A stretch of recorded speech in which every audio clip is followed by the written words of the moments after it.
अंजना जी, सबसे पहले तो मैं ये कहूंगा कि पूरी कौम का विरोध कहना ही गलत है, क्योंकि अभी आपने देखा कैसे यहाँ पे जो चिश्ती जी बैठे थे, मौलाना जी, उन्होंने क्या बात रखी। दूसरी बात मैं आज कहना चाहूंगा, ये जो बदलाव है ना, ये महत्वपूर्ण भी है, जरूरी भी है और संवैधानिक दृष्टि से सही भी है। मैं पहलू डाल दूं इसके फायदे क्या है पहले, क्योंकि देश की जनता को पता होना चाहिए बदलाव आ क्यों रहा। जब 1995 में कानून आया और 2013 में संशोधन किया गया, ये तुष्टीकरण की राजनीति थी कांग्रेस पार्टी की। और मैं वरिष्ठ अधिवक्ता हूं, मैं आपको जिम्मेदारी से कह सकता हूं कि ये गैर संवैधानिक भी था। लेकिन अब जो हम ला रहे हैं, इससे सबसे पहले तो पारदर्शिता बढ़ेगी, एक।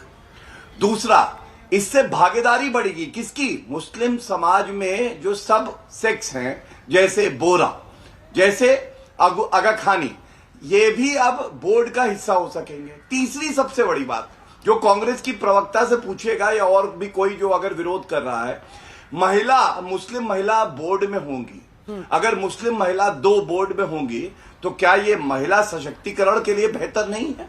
और इसका विरोध क्यों किया जा रहा है, क्या ये पूछा नहीं जाएगा? अब मैं आपको बताता हूं कि देखिए, ये जो भ्रम की राजनीति हो रही है, इस राजनीति को खत्म होना होगा।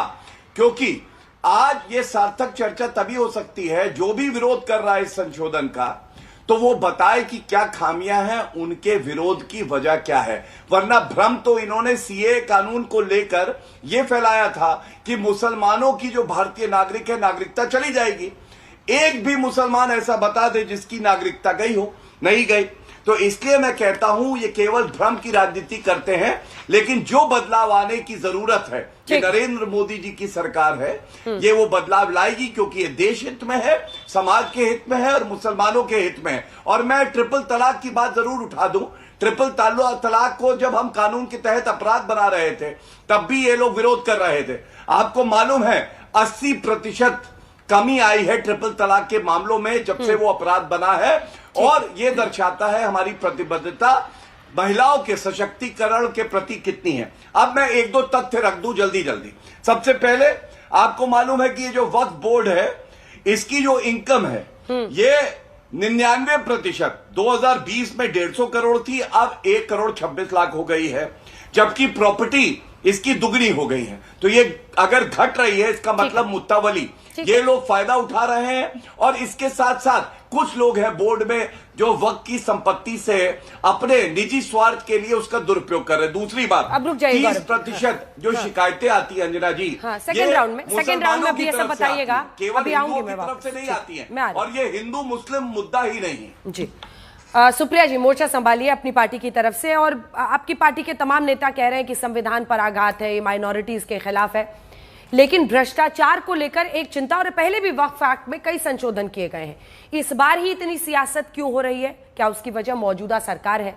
दूसरा, मतलब भ्रष्टाचार की बात सब आमतौर पर मानते हैं, तो पारदर्शिता लाने की अगर पहल है तो इसमें क्या दिक्कत है? भ्रष्टाचार और पारदर्शिता 2 ऐसे टर्म्स हैं जो एक साथ बीजेपी के लिए नहीं यूज हो सकते हैं। इनकी बदनीयती है और उस बदनीयती का पहले मैं जिक्र कर देती हूं, और फिर आपका जो डायरेक्ट सवाल भ्रष्टाचार है उस पर इनकी कलई जरूर खोलूंगी। सर्वप्रथम, विरोध किस चीज का हो रहा है? विरोध जो प्रोविजंस हैं उसका हो रहा है। और क्या प्रोविजंस का विरोध हो रहा है? पहला एक प्रोविजन है, और इसमें बीजेपी का डबल स्पीक, जो हिपोक्रेसी की भी सीमा होती है, वो भी है। यही बीजेपी कहती थी अपने मैनिफेस्टो में कि ये रहमान खान कमेटी को लागू करेगी जब जेपीसी गठित हुई थी उनकी चेयरमैनशिप में। आज तक आपने वो नहीं सुना, अब एक नया शगुफा चल रहा है। मैं सर्वप्रथम, पहला पॉइंट मेरा, इन्होंने कहा जो 5 साल तक प्रैक्टिसिंग मुस्लिम होगा वो ही अपनी प्रॉपर्टी डोनेट कर सकेगा, वही वक्फ को दे सकेगा। ये कैसे सर्टिफिकेट देंगे? अब ये सीसीटीवी कैमरा लगाएंगे मुसलमानों के घर में कि कौन कितने टाइम की नमाज पढ़ रहा है। भाई, चाहे हिंदू हो, मुस्लिम हो, सिख हो, ईसाई हो, दुनिया में कोई भी कहीं भी दान कर सकता है। पहली बात ये। दूसरी बात, आजकल ये सच्चर कमेटी को बार बार कोट करते हैं। इसी सच्चर कमेटी को ये कम्युनल और डिविजिव बताते थे। चलिए कोई बात नहीं, सच्चर कमेटी को अभी भी कोट करते हुए कहा गया कि कितनी आमदनी घट रही है वक्फ बोर्डों की। उसी सच्चर कमेटी ने 3 बातें कही हैं। पहली बात कही है कि वक्फ की प्रॉपर्टी पर सरकारों का कब्जा है। जी हिंद दोस्तों, अभिषेक ऑफिशियल टीवी में आपका स्वागत है। आपने इस वीडियो को डिबेट में सुना होगा कि ये वक्फ बोर्ड के बिल को लेकर चल रहा है। गौरव भाटिया जी हैं और सुप्रिया श्रीनेत जी हैं। इन दोनों ने अपनी अपनी पार्टियों की तरफ से मोर्चा संभाला हुआ है। दोनों ने अपने अपने तथ्य को रखा और उन्होंने, गौरव भाटिया जी ने भी बताया कि इसमें सिर्फ जो फॉरवर्ड होते हैं मुस्लिम, उनको ही बोर्ड में रखा जाता है। जो माइनर हैं और जो माइनर नहीं, जो बैकवर्ड है, उनको नहीं रखा जाता है। तो इस तरह से इसको ख़त्म किया जाएगा और इसमें महिला को भी अब बोर्ड में सीट दी जाएगी। तो ये आपको बातें कैसी लगी और ये जो डिबेट था ये कैसा लगा, और जो बदलाव हो रहा है सही है या गलत है, कमेंट सेक्शन में अपना राय जरूर दीजिएगा। बने रहिए 65 ऐसी वक्फ की प्रॉपर्टी है जहां पर सरकारों का कब्जा है। 350 355 टोटल ऐसी प्रॉपर्टी है। उस एनक्रोचमेंट को हटाने के लिए कुछ नहीं कहा जाएगा। सच्चर कमेटी ने कहा 500 करोड़ का एक रिवॉल्विंग फंड बनाइए वक्फ डेवलपमेंट बोर्ड के कॉर्पस के नाम से, उसके बारे में कुछ नहीं किया गया।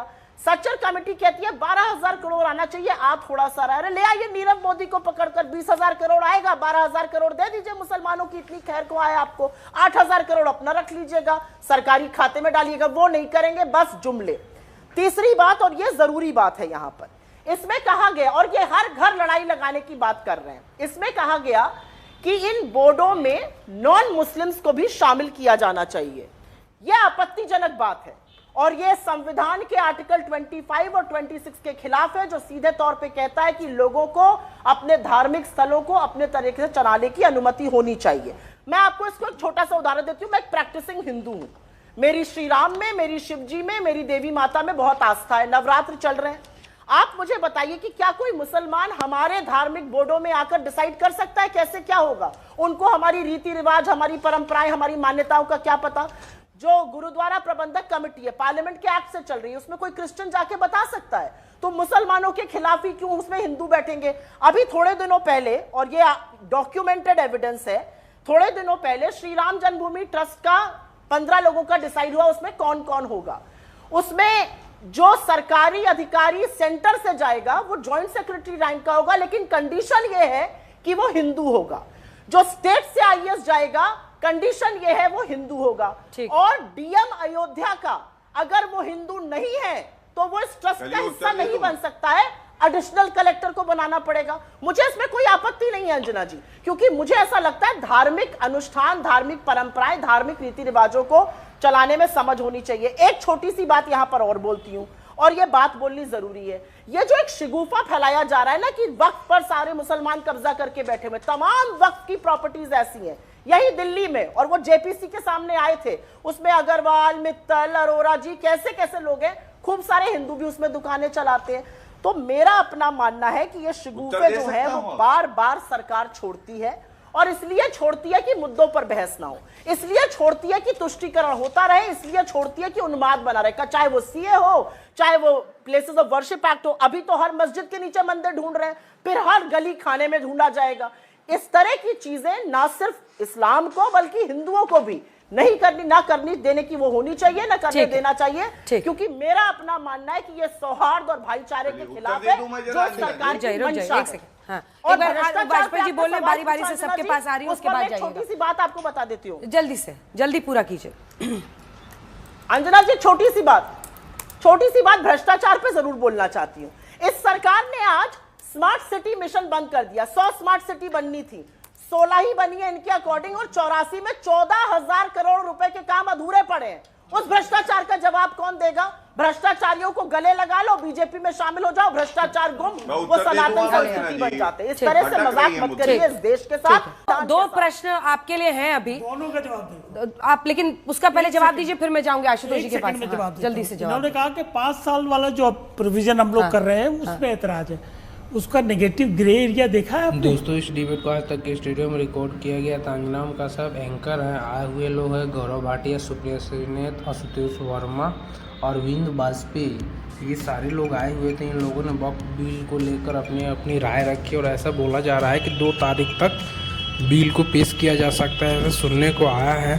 तो आपको क्या लगता है, क्या बदलाव होना चाहिए, नहीं होना चाहिए? गौरव भाटिया जी ने बताया कि जो उसकी आमदनी घट रही है, क्यों घट रही है, ये भी बताना बहुत ज़रूरी है। तो ऐसी वीडियो देखने के लिए हमारे चैनल को सब्सक्राइब कर लिए। वीडियो देखने के लिए आपका बहुत बहुत धन्यवाद। मिलते हैं अगली वीडियो में, तब तक के लिए जय हिंद।